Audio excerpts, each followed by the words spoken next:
Nádia Sampaio, eu sou jornalista e fui assim premiada com o convite para entrevistar dois grandes amigos, duas grandes fontes, duas pessoas que fizeram a história da defesa do consumidor no Brasil. Então, eu fui convidada para fazer essa entrevista para a gente anunciar um acordo, né? Uma cooperação, um trabalho conjunto entre o IBRC e o Instituto IPS. Então, eu queria primeiro apresentar quem são vocês para a galera, para a gente começar a conversar. Bem, eu vou entrevistar o Alexandre Diogo, que é o CEO, nossa, o negócio é grande, CEO, presidente global e CEO Brasil do Instituto IBRC. E a Juliana Pereira, que é ex-presidente da Senacom, ex-secretária da Senacom, da Secretaria Nacional do Consumidor, e ela é a CEO do IPS Consumo. Então, vamos começar pedindo para cada um falar um pouquinho do seu instituto, do seu trabalho, e assim, em que momento que vocês se encontraram para fazer essa parceria. Então, assim, para sermos bem gentis, vamos começar com as mulheres. Então, Juliana, começa com você. Conta para gente.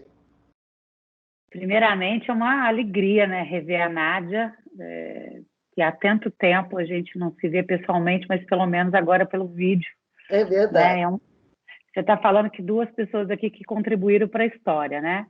E só podia ser entrevistado por alguém que fez a história, né? Que escreveu a história, que narrou a história durante tantos anos lá no Jornal Globo, na coluna Defesa do Consumidor. Então, também é um prazer estar com você, viu, Nádia? A gente não pode deixar de demonstrar o apreço e o fã-clube que a gente tem por você. Né? O Alexandre também, assim, a nossa história, as coisas grandiosas começam sempre de uma maneira muito simples, né? O IPS Consumo começou de uma forma simples. Por que de uma forma simples? Historicamente, passei anos no setor público, né, em várias etapas, desde o PROCON até como secretária nacional, né, eu tive um plano de carreira na defesa do consumidor, na área pública, e depois, obviamente, comecei a trabalhar como executiva no setor privado. E senti uma falta imensa de um espaço de construção de diálogos sem os clássicos maniqueísmos de tem um lado bom e um lado mal da vida, né? E aí o IPS Consumo surge um pouco nesse contexto, tá? Num contexto, eu fui convidada a certa altura para fazer um trabalho para a UNCTAD, que é um órgão das Nações Unidas, voltado para as boas práticas de consumo, né? De boas práticas de mercado. É um tema que está hoje nas diretrizes da ONU para a defesa do consumidor. E aí voltei, né? Já estava no setor privado, mas voltei a tomar conta a me envolver com essa temática. E nesse envolvimento, fui reunir na quadrilha, né? Aí o Sodré, Vitor, Antonino, né? Lorena, vários amigos, né? Que têm os mesmos propósitos, e a gente, por que a gente não funda, então, um espaço, né? Para a gente poder trazer as empresas, trazer as autoridades públicas e refletir com profundidade os temas, né? Sem tomar lados, assim, calorosos, mas sempre buscando duas coisas, sabe, Nádia? O respeito às instituições, o diálogo e, claro, a base de tudo, dando a contribuição para a melhoria das relações de consumo. O IPS Consumo nasce daí. Tem 2 anos, né? Assim, o IBRC, o Alexandre vai falar, está fazendo 25, então a gente é assim, né? O irmãozinho caçulíssimo, né? Temporão nessa família, né? E eu conheci o Alexandre há muitos anos, ele é uma pessoa extremamente conhecida do trabalho do IBRC, né? Falávamos agora, há uns tempos atrás, desde o decreto lá do SAC, quando eu estava no DPDC, ele teve um papel bastante atuante nessa área. Depois, no setor privado, né, eu estava numa determinada empresa que teve a feliz assim, escolha pelos consumidores de constar no ranking que o IBRC orgulhosamente faz há muitos anos, e nós nos aproximamos. Então, e aí, essa aproximação despertou na gente uma curiosidade sobre o que cada um estava fazendo a despeito da vida profissional. E aí começamos a conversar um pouco daquilo que a gente gosta de fazer, né? Que é conversar, atuar para o bem da sociedade. Enfim, isso é uma coisa valiosíssima que a gente faz.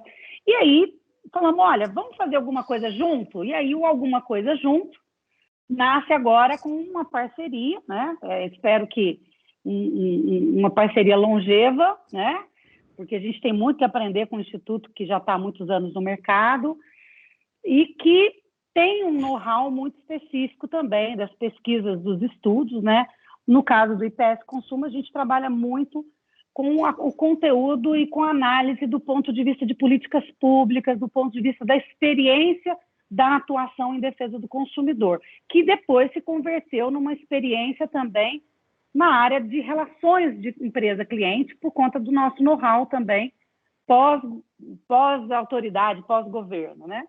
Então, um pouquinho daqui do lado de cá é isso, a gente é uma parceria sem, vamos dizer assim, a expectativa é da gente fazer coisas simples que repercutam e que deem aí um ânimo, né? Um start, uma energia boa para quem está pensando bons propósitos dos consumidores.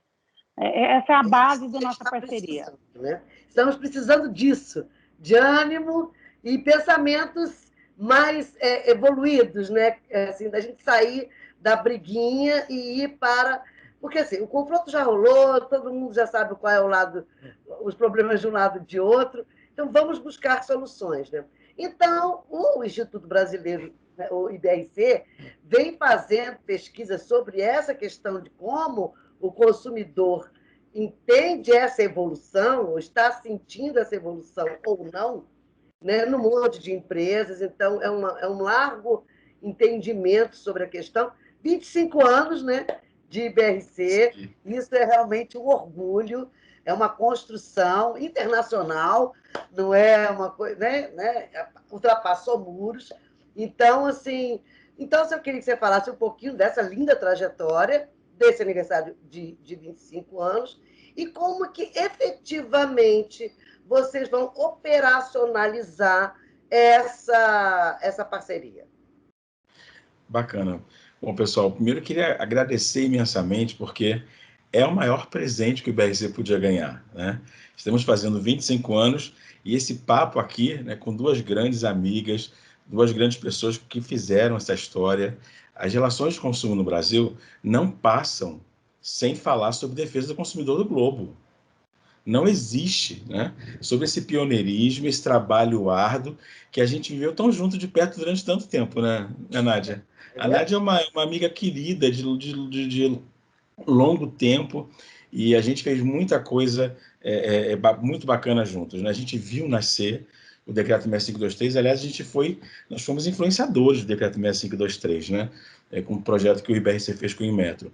E é muito bacana a gente estar nesse momento agora, quando a gente completa 25 anos. O IBRC ele nasceu há 25 anos atrás, meio que para completar uma lacuna de mercado.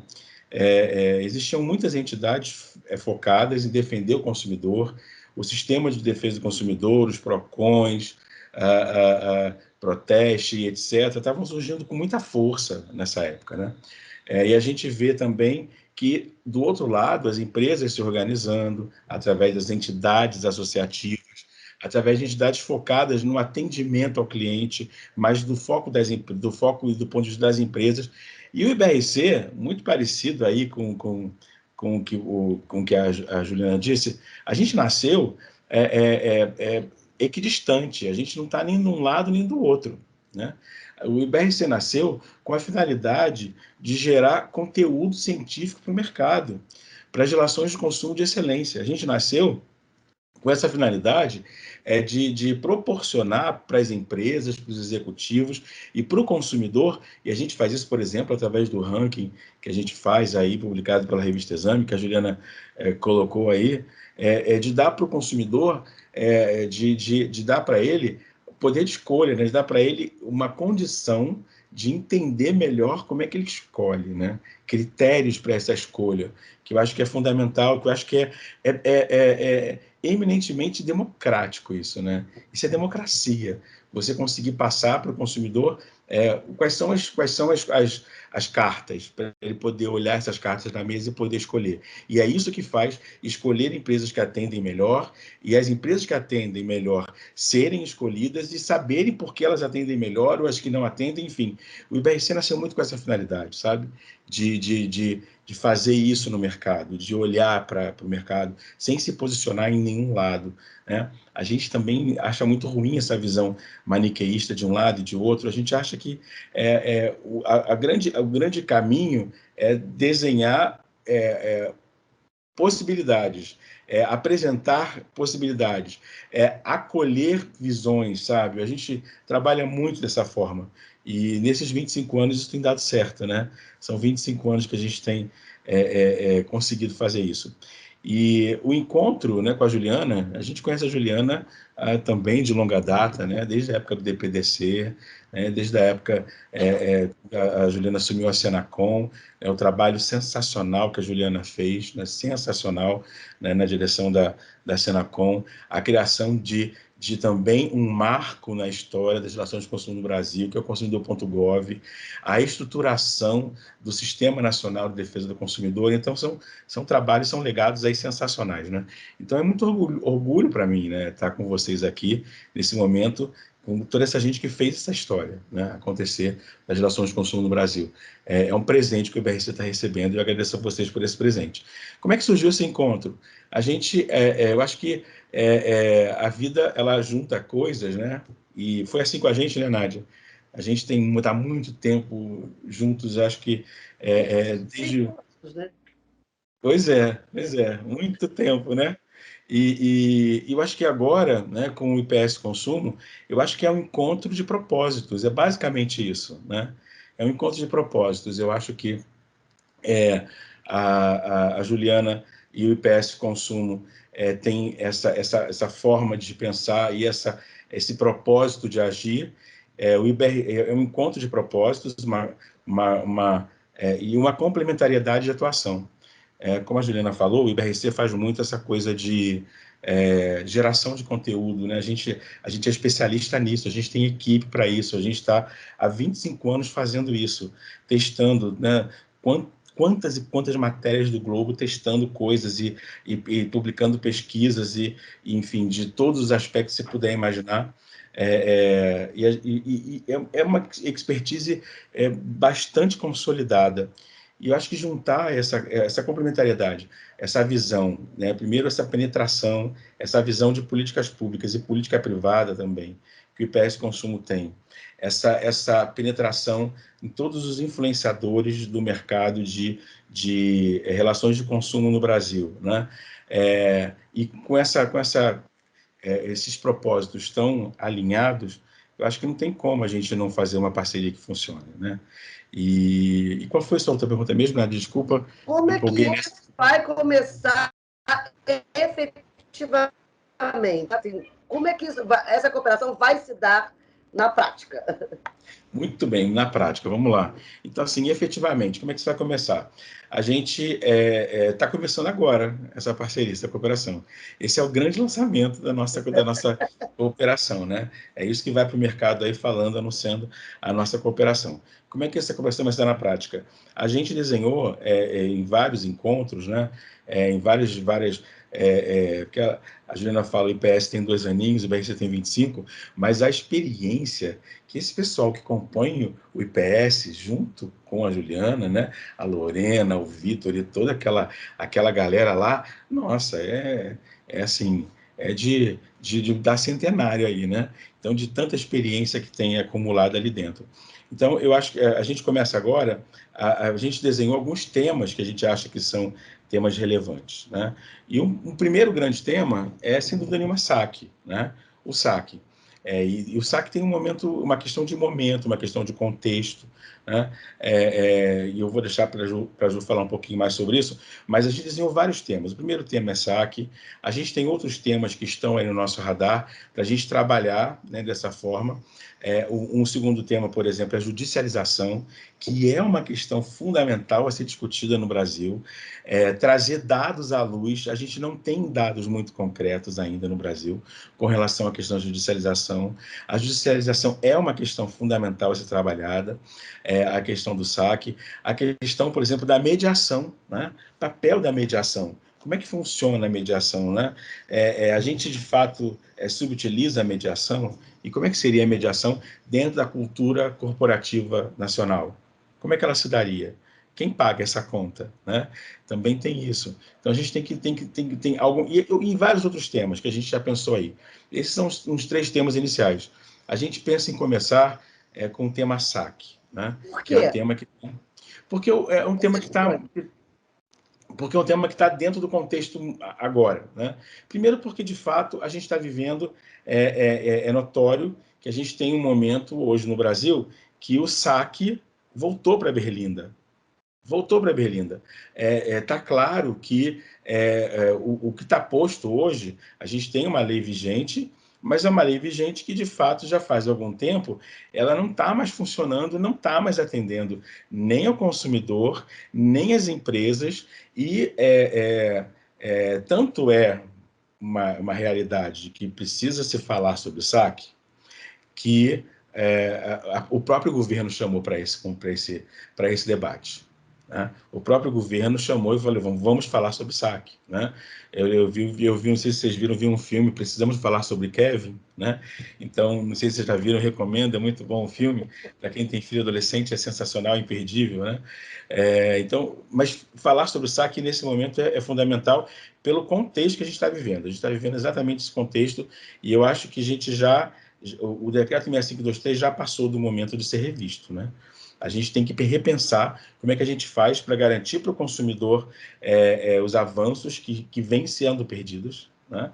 E como é que a gente faz para garantir para as empresas a efetividade, porque as empresas, de uma forma geral, elas querem efetividade do atendimento, elas entendem que o atendimento efetivo funciona e é a melhor coisa. E como é que a gente consegue fazer essas duas coisas, né? Então, o tema principal hoje é saque, mas eu vou deixar a Juliana falar um pouquinho também. Pois é, Ju, eu queria que você falasse o seguinte, porque esse decreto foi super trabalhado, pensado, conversado, foi uma novela para sair esse decreto, né? Mas a gente sabe que algumas coisas do decreto não pegaram. Quer dizer, é uma lei que nem tudo pegou, porque no Brasil tem esse problema, né? Nem toda lei pega, nem toda lei é cumprida.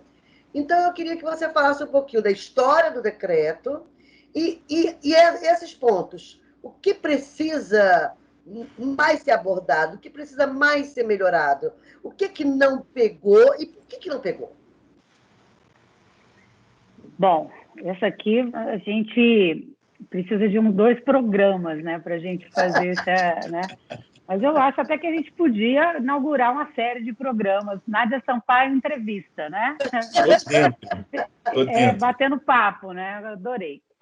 Bom, primeiro eu acho que é importante a gente voltar um pouco no passado para lembrar qual foi o contexto do saque, né? Eu estava lá, então eu me sinto muito tranquila em falar sobre isso.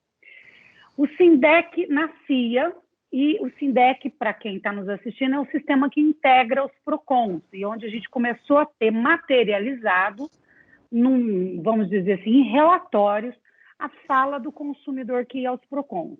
Antes disso, a fala do PROCON ficava dentro do PROCON, não tinha uma repercussão nacional, com algumas exceções dos cadastros de reclamações fundamentadas. Quando nós começamos a consolidar as reclamações dos PROCONs, nós observamos que uma série de reclamações de consumidores eram resolvidas com um simples telefonema do PROCON para a empresa. Desculpa. E aí, a pergunta que nós fizemos, né? Então não tem grande complexidade, porque se o PROCON telefona na empresa e resolve o problema, e aí nós começamos a verificar que o consumidor ou nem achava o contato da empresa, Por isso ele procurava o Procon, ou quando ele entrava em contato com a empresa ignorava solenemente aquela reclamação. Nessa circunstância fática nasce o decreto. Assim. Por que a gente não faz alguma coisa para que as empresas, de fato, levem a sério as chamadas? Naquela época não se falava em WhatsApp, não se falava em chat, era e-mail e telefone. Então, eu acho que o grande mérito desse decreto que está aí, né, e o Ricardo Morishita, na época meu chefe, nosso diretor lá dentro do DPDC, foi um guardião, né, vamos dizer assim, articulou bastante, né, negociou muito para esse decreto existir. Esse decreto, ele deu um grande ganho, acesso. Né? Então, saiu do obscurantismo, que ninguém achava o número de telefone, não achava o contato da empresa, e quando achava, às vezes não era gratuito. Então, a gente conseguiu acesso de duas maneiras, sabendo qual era o contato e a gratuidade. Eu acho que um terceiro ganho, Nádia, naquele momento também, foi o direito a cancelar por telefone, né? Um instrumento. Parece tão ridículo falar isso, mas eu me lembro que, inclusive, o Cacete Planeta, que era um programa televisivo à época, chegou a fazer uma charge sobre a história de uma pessoa subir numa montanha, alguém se vira para ele e diz: e aí, você está escalando uma montanha? Ele: não, estou tentando cancelar minha conta de telefone. Isso virou uma piada nacional na época. Então, acesso, seja do contato, seja da gratuidade e cancelamento. Eu acho que isso foi um grande ganho. Nós temos que reconhecer. O que dali para frente faltou? Né? Eu acho que, com o passar do tempo, as empresas foram, vamos dizer assim, desperdiçando as oportunidades de resolutividade no decreto. Né? Então, quando você fala assim, o que não pegou? Né? A gente tinha uma expectativa de que, por isso que é gravado, né, a gente queria usar a gravação a favor do consumidor, porque é aquela coisa bastante antipática, né? Atenção, anote o protocolo, porque essa ligação estará para sua segurança, está sendo gravada. Então, nós queríamos que aquilo fosse instrumento de, eventualmente, direito à reparação, eventualmente, né, direito a mostrar para, às vezes, o Poder Judiciário, ou o próprio PROCON, que a empresa não estava levando a sério aquela reclamação. Isso eu acho que realmente não pegou. Mas eu acho que, de um tempo para cá, foi se deixando, esse assunto foi ficando menor, né? Por quê? Porque com o acesso às redes sociais, né? Quer dizer, o telefone ele tem diminuído como fonte, como instrumento de solução, porque você tem outros canais. E, de alguma maneira, o decreto ficou muito centrado naquele 0800, né? E aí isso se misturou num oceano aí de relações empresa-cliente. Então, acho que nesse momento, e reforçando um pouco o que o Alexandre está comentando, né, o primeiro produto da nossa parceria, né, de juntar essa expertise com estudos e pesquisas e com um pouco do conhecimento e da expertise pública e acadêmica e privada que se tem, né, no IPS, é olhar para isso e dizer o seguinte: como é que está isso hoje? Né? Eu sei que a Secretaria Nacional está, o Conselho Nacional de Defesa do Consumidor está aí com uma proposta discutindo, vai haver audiência pública, nós até vamos participar dessa audiência pública, mas eu gosto sempre, né? E talvez por isso que eu gosto muito dessa coisa do diálogo, né? E diálogo não é falar só, né? E não é escutar porque você tem ouvido. O diálogo é você falar, ouvir, aprender e retornar com o outro, é estabelecer uma comunicação. Né? E o que está muito difícil hoje em dia, né? Em vários segmentos da sociedade. Mas nós aqui, né, IPRC e IPS Consumo, queremos, nesse primeiro produto, a primeira coisa que nós queremos, ouvir o consumidor. Tem cheio de gente especializada em dizer o que o consumidor quer. Vamos perguntar para o consumidor, né? Assim, vamos fazer uma pesquisa de campo, vamos entender um pouco o que está acontecendo, vamos perguntar para as empresas, não vamos presumir má fé, pelo contrário, vamos olhar para as empresas e falar o que vocês querem e estão fazendo e precisam fazer para melhorar esse atendimento. Não é?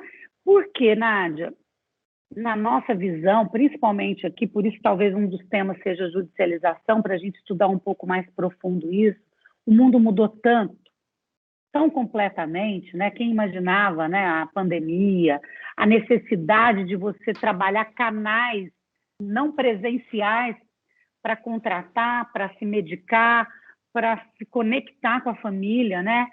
Então, para tantas coisas, né? Aliás, eu vi uma coisa tão diferente esses dias, que a gente perdeu um amigo na família, né? E distante, com essas viagens, desculpa, com essa impossibilidade de viagem, velório virtual, eu nunca sabia que existia, né? Assim, todos prestaram solidariedade para o amigo a partir... Quer dizer, o mundo mudou tão completamente que isso, para mim, é uma coisa absolutamente impensável. Alguém me mandou uma mensagem e falou, Juliana, eles habilitaram um link para o velório virtual. Né? Aí juntamos alguns amigos e fizemos uma homenagem a essa pessoa querida.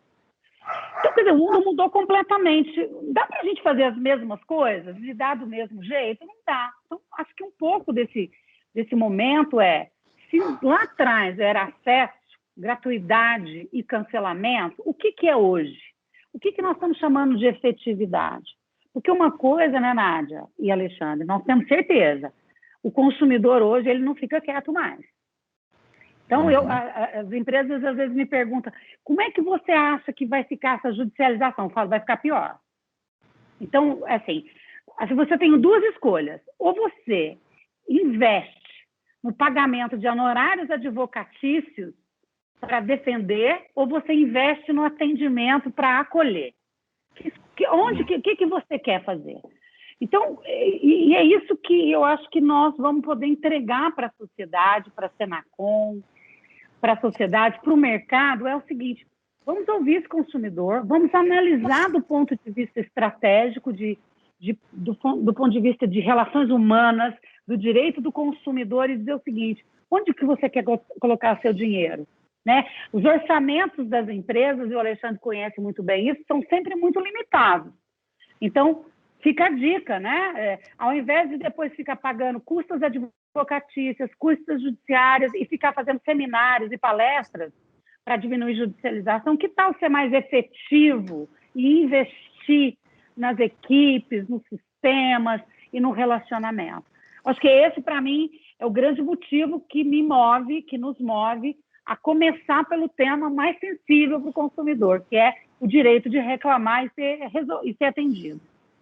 E essa questão do saque... Vou passar a bola para você agora, Alexandre, porque depois você fala o que você estava pensando, mas assim, naquela época, quando o decreto entrou em vigor, as empresas, na verdade, agradeceram por ter um decreto que obrigasse a elas a ter uma verba para o atendimento, porque o saque, as ouvidorias ficavam debaixo de um monte de chapéu, mas nunca tinha uma verba, uma destinação específica para isso, um plano de melhoria contínua, e nada disso era muito claro.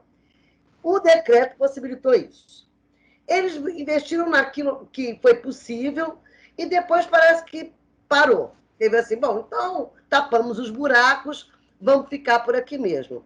Só que aí veio a pandemia, toda essa forma, muito mais compra pela internet, muito mais problema para se resolver de longe, e menos gente, todo mundo trabalhando de casa, ou seja, eles tiveram que reformular, o próprio consumidor se reformulou, e aí as políticas também têm que ir atrás, né? Quer dizer, a política pública ela tem que ver todo mundo, ver na frente, mas ela não pode esquecer o que está para trás. Por exemplo, agora vem o 5G.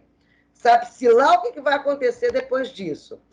Mas, assim, são novas adaptações, né?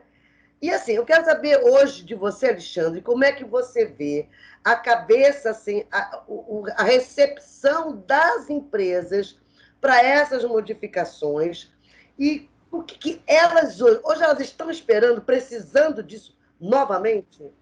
É porque Ansiosamente, Nádia. Eu vou te dizer que ansiosamente. Começando já pelo final da tua. Objetivamente, a gente frequenta muito fortemente, vocês sabem disso, o ambiente corporativo. E ansiosamente, né? Como você bem lembrou, no começo da Academia 523, o que a gente ouvia de executivos dizendo assim: que delícia que veio essa lei, porque agora eu vou ter que ter a verba que eu peço há anos e nunca me dão. Né? Então, de uma forma geral, de uma forma também, além da questão objetiva do acesso, que a Juliana colocou muito bem, e do cancelamento, que foi um sucesso, a lei de fato, o Decreto 1123 evoluiu o atendimento no Brasil. A gente não pode dizer o contrário disso, né? Evoluiu muito, né? Nesses aspectos principalmente. Além disso, trabalhou muito a cultura da empresa. Né? O Decreto 6523 trabalhou muito a cultura da organização, porque de uma forma ou de outra, as empresas tiveram que destinar verba dos seus orçamentos, uma verba diferenciada para garantir um atendimento de qualidade. Tinha um tempo para ser atendido. E por mais que esse tempo nunca tenha sido 100% cumprido, né, em todos os setores, mas ele nunca mais foi o tempo de 50 minutos, como era de 2 horas. Né? A gente também teve uma melhora. Então, essa verba foi alocada e as empresas viram que podia ser bom. Né? Podia ser bom. E os executivos que cuidam de clientes, o dono do cliente dentro das organizações, né, eles receberam isso com muita felicidade, né? Porque, de fato, isso revolucionou as possibilidades deles dentro das empresas. Né? A visão, a valoração da área de atendimento, né? Entender um pouco mais que cliente não é só do call center, né? Porque eles precisavam da colaboração de toda a área de back-office, de todas as áreas internas, para garantir algumas entregas que o decreto solicitava, porque o decreto trazia prazos, enfim. Então, quem levou a sério, viu que a coisa funcionou mesmo. Né? A gente viu essa melhora. Né? E a cultura também é um ponto que eu queria destacar aqui, né? Como você colocou. E isso hoje está muito assim. O decreto 6523, independente da questão dele ter vindo sendo se deteriorando esse seu cumprimento, ele caducou. A verdade é que ele hoje ele não acompanha mais. Né? Para começar, a gente está apenas regulando o telefone, que infelizmente ainda é a matriz de atendimento no Brasil, que já não é mais na Europa. Né? A gente já conseguiu inverter a matriz na Europa. Né? A matriz na Europa já é digital. No Brasil não é digital, assim como nos Estados Unidos, ainda é telefônico. Né? Incrivelmente, nos Estados Unidos ainda é telefônico. Mas no Brasil ainda é telefônico. Né? Agora, a gente precisa saber o seguinte: eu preciso incluir o digital. Eu preciso incluir o digital. Agora, como é que eu incluo esse digital? O que eu faço nessa inclusão? Né? E o quanto eu ainda tenho que manter a questão do telefônico, porque existe no Brasil uma diferença muito grande. Né? E é por isso que é fundamental, como a Juliana falou, e a nossa parceria começa com o IBR precisa diferente, né? Começa com pesquisa, a gente vai ouvir o consumidor numa grande pesquisa nacional. A gente vai ouvir o executivo numa grande pesquisa com os executivos no Brasil, para entender, numa pesquisa fechada, uma pesquisa de pontinhos, é uma pesquisa assim, me conta, quais são as suas dores hoje para atender o cliente? No que o decreto 6523 ajuda e no que ele não ajuda, e no que ele poderia ajudar quando fosse reformulado. A gente acha que esse tipo de abordagem é necessária. Né? Para que a gente possa fazer uma construção de alguma coisa que atenda a todos esses stakeholders envolvidos. Porque senão a gente continua a ter esse maniqueísmo e essa coisa de duelo. De um lado fica o consumidor querendo ser bem atendido e precisando ser bem atendido, e de outro lado, e às vezes o governo junto com ele, né, tentando travar essa batalha, e do outro lado as empresas tentando reduzir o custo de imposições que foram feitas.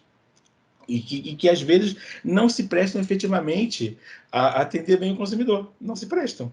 Né? Às vezes não se prestam efetivamente. Né? Então, assim, ouvir e fazer isso é fundamental. A gente acredita muito que as empresas estão ávidas. Eu não acredito, eu não sou daquelas pessoas que acreditam que as empresas têm um desinteresse total, completo e absoluto por atender o cliente. Não acho que seja assim. né? Eu acho que as empresas têm sim, momentos que a gente precisa pegar um pouco mais pesado com algumas coisas, sim, porque as empresas precisam ter esses empurrões de vez em quando, em especial coisas de mercado, como é o ranking que a gente faz, né? Eu acho que o ranking ele é uma ajuda muito positiva, né? O próprio decreto 6523, ele tem um fato de mercado, né, que está junto lá com a história que a Juliana contou, né, quando começou-se a ver o que estava acontecendo de forma simultânea nos PROCONs no Brasil inteiro, de forma unificada. Teve também o trabalho que a gente fez com o Metro, né? Pela primeira vez na história, alguém testou a qualidade dos saques no Metro. Isso foram 5 semanas consecutivas no Fantástico, né? Foram 5 semanas consecutivas no Fantástico. Isso causou um rebuliço que foi parar lá na Comissão de Defesa do Consumidor da Câmara, né? Eu fui chamado lá na Comissão de Defesa do Consumidor da Câmara, né? Para a gente poder... E foi aí que Bem começou a lembrado, pressão. Alexandre. Bem lembrado, Bem né? lembrado. E foi aí que começou a Isso, na época, o pressão. Tarso Genro chamou a atenção Tasso também, né? Genro. E isso que gerou a Bem lembrado. pressão do Tasso Genro de fazer alguma coisa, né? De fazer alguma coisa. E eu lembro que a gente participou dessa discussão, assim, mas como é que a gente faz isso? Vamos fazer uma lei, demora muito. Bom, se a gente fizer decreto, mas decreto é só para os regulados. Bom, mas o regulado é o grosso, né? É o grosso. Então, assim, mas eu acho que um caminho fundamental hoje é esse caminho de agregar, sabe? Esse caminho de ouvir todo mundo. É Quero esse fazer caminho de uma trazer. pergunta aí, mais uma. Uma das figuras que emergiram nessa época do saque foram as ouvidorias, que seria um trabalho de melhoria dentro da empresa e de última instância para o Perfeito. consumidor. Isso vocês acham que tem que melhorar? Funcionou? Daí eu queria ouvir os dois sobre isso. Júlia, começa você. Ô, Nádia, eu estava escutando o Alexandre comentar aqui, estava pensando uma coisa também que me veio. É bom parar para refletir. Durante um tempo no mercado, né, o cliente era problema de áreas de atendimento. Então, era assim, né? O marketing cuidava de vender. Então, ajudava a área comercial a vender. E quando dava problema, botava na masmorra do atendimento para ver o que dava. Graças a Deus. Bem isso. Graças a Deus, as redes sociais, as políticas públicas e uma série de pessoas que não se calaram, hoje se fala em experiência do cliente durante toda a cadeia dele, a jornada dele de consumo. Quando se fala da jornada de consumo, quando se está falando da trajetória dele com a marca, o cliente passou a ser um problema da empresa e não mais do atendimento, né? Ele passou de sujeito, de objeto lá do saque, da área de atendimento, às vezes até do jurídico, de algumas questões que iam para o jurídico, ele passou a ser o sujeito da empresa, centralidade do cliente. Hoje está na moda essa palavra, mas não é só uma questão de moda, é uma questão de sobrevivência. E aí eu queria conectar isso com o que você acabou de perguntar. Quem é o guardião dessa centralidade do cliente dentro das organizações? Precisa ser as ouvidorias, né? Então, as ouvidorias, há uns anos atrás, e eu participei eu fui conselheira da SUSEP, me lembro quando a gente fez lá o regulamento de ouvidorias, acho o regulamento de ouvidorias do Banco Central muito bom, agora a Anatel, né, também com as ouvidorias na área de telecom, mas é muito importante que as ouvidorias se ressignifiquem. Então, tem uma coisa que era, a primeira instância não funcionou, aí a ouvidoria está aqui para fazer quase um controle de qualidade do N1, do atendimento, né? Hoje, as empresas precisam de ouvidorias que consigam ser guardiões da centralidade do cliente, que consigam ir lá na área de tecnologia, na área de operações, na área comercial, em cada departamento, que a gente chama de back-office dentro das empresas, e dizer, meu amigão, esse processo seu está ruim, está dando problema lá com o consumidor, esse manual está ruim, a entrega não está funcionando, não é? Tem muita intermitência de sinal, então o problema da engenharia. essa, para mim, é a grande sacada que talvez um novo decreto deveria estimular, sabe? Nós... Mas, assim, inicialmente, era essa a ideia da ouvidoria. Sim. Só diminuíram muito o papel da ouvidoria numa coisa assim, só uma defesa para não chegar na judicialização. É o saque de segundo nível, virou saque de segundo nível. Só que não adianta, porque como ela não tem esse instrumento do retorno das outras áreas, a pessoa que não consegue avançar, não consegue fazer uma coisa para a melhoria contínua. Então, eu acho que esse seria um ponto, assim, como vocês estão colocando aí, a ser revisto, né? Eu acho que esse é o futuro, tá? Por quê? Porque se de um lado o Estado vai atuar, porque precisa atuar, principalmente nos serviços regulados federais, né? De outro lado, Nádia, eu acho que é uma questão de sobrevivência. As empresas ficam gastando fortunas por aí para fazer pesquisa de consultoria interna e a ouvidoria está dentro da empresa, conhece os problemas e conhece do negócio. Então, ela tem que ser cada dia mais empoderada e vista como um parceiro estratégico do CEO, um parceiro estratégico, né, do conselho de administração, para dizer, meu amigo, olha do que o seu cliente, nosso cliente aqui está falando. Então, a história de ser só uma instância, uma segunda instância, me parece que esse é o desafio. Não pode ser só uma segunda instância. Tem que retroalimentar os processos, apontar os erros e ter um controle de qualidade acerca da atividade das outras áreas. Eu vejo, eu sou conselheira da FEBRABAN, né? Estou lá no Conselho de Autorregulação, e vejo isso em alguns, assim, vejo de perto alguns que são, de fato, esses guardiões. Acho que tem ainda algumas empresas que têm uma avenida para percorrer, mas outras, e aí fica a dica para quem está na área de telecom, que está começando as ouvidorias. Não pode ser só um tirador de pedidos do que deu errado no saque, né? Tem que, de fato, ser empoderado. A gente tem experiência também de um outro setor. O IBRC hoje, a gente tem mais de 30 ouvidorias implantadas. A gente implanta ouvidoria desde 2003, quando a ouvidoria sequer era alguma coisa relevante no Brasil.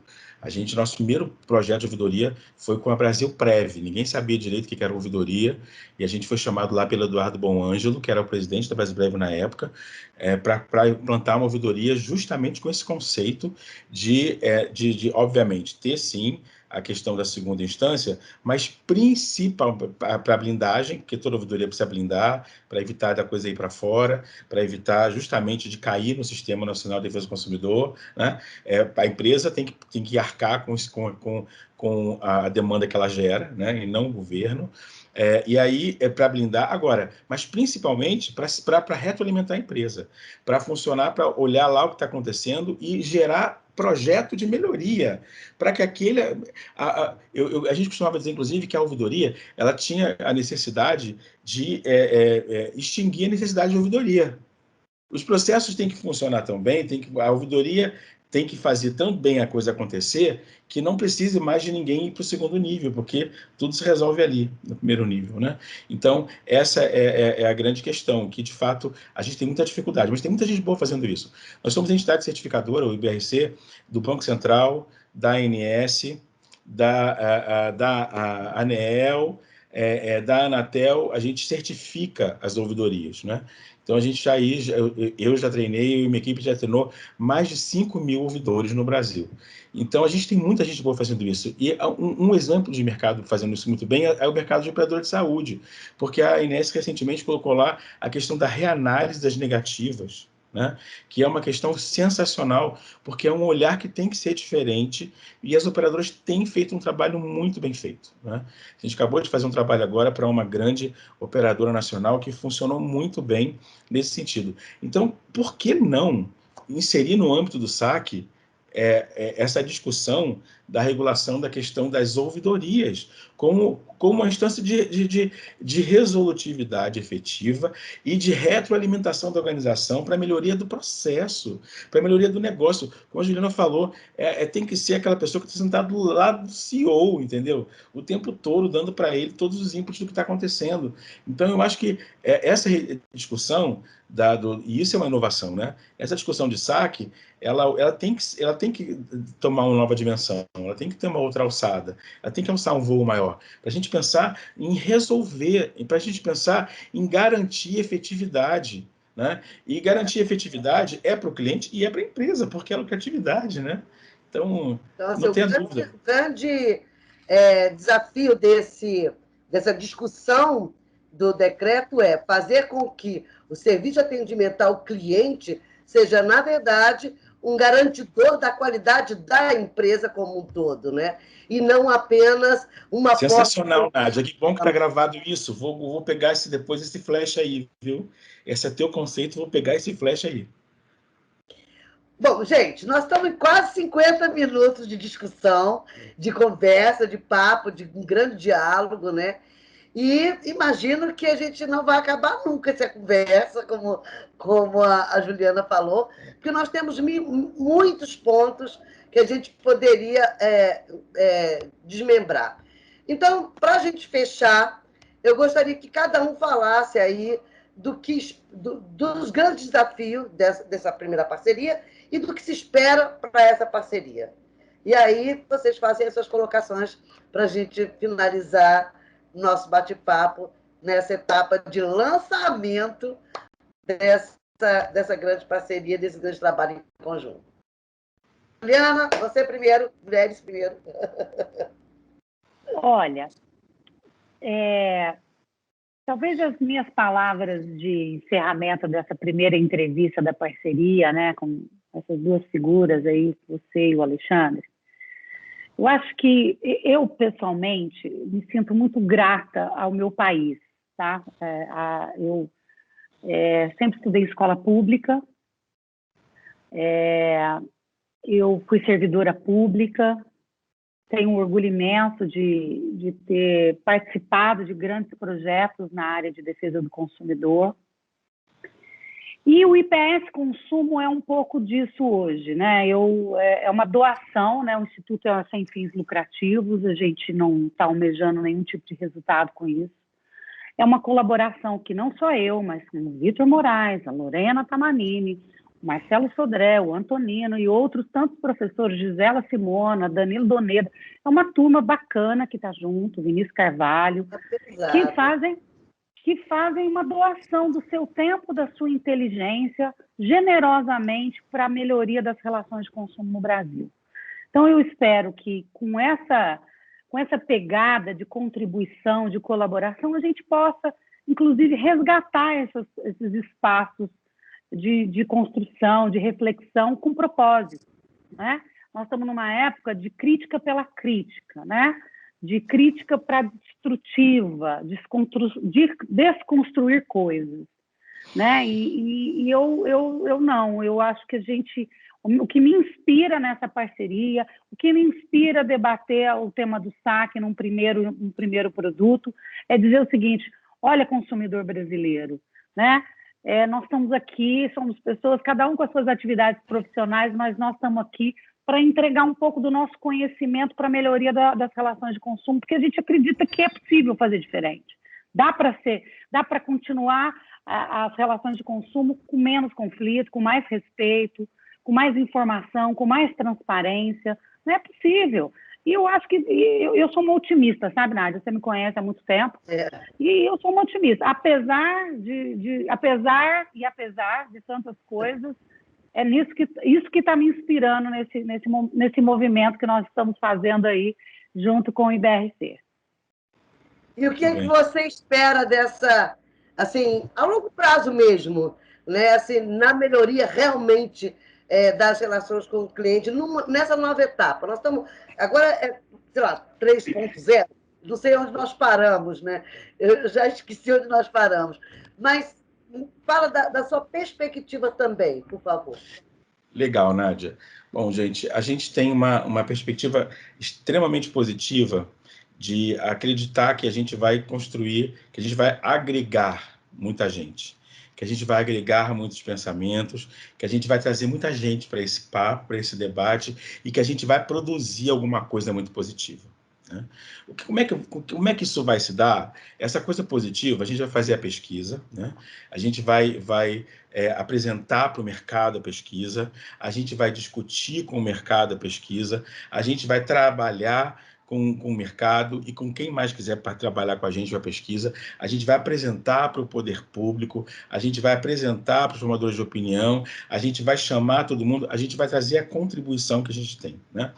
E a nossa expectativa é que isso, de alguma forma, sirva para que a gente construa inicialmente para esse primeiro produto nosso, objetivamente, uma remodelação do saque que seja efetiva, que seja baseada no que pensa as organizações, no que pensam e no que precisam os consumidores, e numa resolução efetiva para a vida nas relações de consumo, né? O que eu espero é isso. Eu espero que as pessoas se engajem, né? A gente está trabalhando para isso, para que as pessoas participem, para que elas deem a sua opinião e para que a gente produza um material que seja inspirador, sabe? Inspirador. E sim, independente do que vai rolar aí, tanto de política pública quanto de política privada, se o que a gente vai chegar no final das contas, porque aí não é só o IBRC e todas essas cabeças maravilhosas do IPS, é todo o mercado que se agregou a isso, né? Independente do que vai acontecer em termos de regulação com que a gente produzir, o IBRC já tomou uma decisão, e a gente já partilhou isso com o IPS, que o material, o que será produzido nesse nosso trabalho é o que vai nortear daqui para frente, e eu estou dizendo isso em primeira mão, pela primeira vez, publicamente, né? É o que vai nortear daqui para frente um dos mais importantes estudos do país, que é o Ranking Nacional de Atendimento que o IBRC faz e publica na revista Exame, né? Esse nosso trabalho com a revista Exame vai ser norteado pelo produto dessa parceria IBRC-IPS, né? Independente se isso vai ou não vai influenciar, a gente não tem nenhuma pretensão, obviamente, que a gente traga alguma coisa e vire lei, não é isso, pelo contrário, a gente quer ajudar, a gente quer trazer nossa contribuição, obviamente vão se agregar todas as outras visões, enfim, mas esse produto, ele vai nortear esse importante marco que há 11 anos é importante e que algumas empresas utilizam, inclusive, para remuneração variável dos seus executivos, norteia uma série de coisas fundamentais nas empresas, mudou a vida de muita empresa, né? O ranking nacional de atendimento, ele mudou a vida de muitas empresas, né? Muitas empresas. Juliana, quando estava no mercado, vivenciou isso também. Mudou a vida de muitas empresas. Muitas empresas hoje têm, por exemplo, tem vários itens de excelência fundamentais por conta do ranking, né? Então, a gente entende que é uma contribuição concreta. O produto que vai sair desse trabalho, que é um trabalho que começa na parceria IBRC e IPS, mas é um trabalho do mercado como um todo, um trabalho do consumidor, porque a gente está trazendo toda essa galera para ficar com a gente e para aglomerar, e está chamando o governo, está chamando as entidades, está chamando os formadores de opinião, está chamando todo mundo, e para a gente sentar, e esse produto, né, ele vai balizar o ranking, né? Então, a metodologia do ranking vai ser balizada por esse produto. Então, independente do que aconteça, é um produto concreto, né? É um resultado concreto. Gente, olha, parabéns mais uma vez ao IBRC pelos 25 anos. Parabéns pelos 2 institutos, 2 anos de IPS já fazendo barulho, né? E com essa galera de peso que eu conheço. O trabalho Parei bem, né, Nádia? Hein? Parei bem, né? Nossa! Parei bem. O trabalho da Juliana e de toda essa construção que essa galera fez, está escrito um livro lá na ONU. Está lá a prova lá concreta de que isso aconteceu. Porque no Brasil, o que não está escrito não se decora, né? E não adianta estar na internet. O importante é ter lá o livrinho. Então, eu agradeço muitíssimo vocês estarem aqui nesse papo, que são duas cabeças iluminadas, e, assim, acho formidável que essas duas cabeças iluminadas se juntem, né? Um mais com a cabeça do mercado, outro mais com a cabeça das políticas públicas, mas as duas cabeças com o mesmo objetivo, que é a melhoria das relações de consumo e do mercado, porque quando as relações de consumo melhoram, o mercado todo melhora e avança, né? Avança em tecnologia, avança. Então, muito obrigada pelo convite, boa sorte nessa cooperação, que venham muitas outras, sucesso absoluto para vocês dois, cada um nos seus institutos e junto nessa parceria. Parabéns. Um abraço.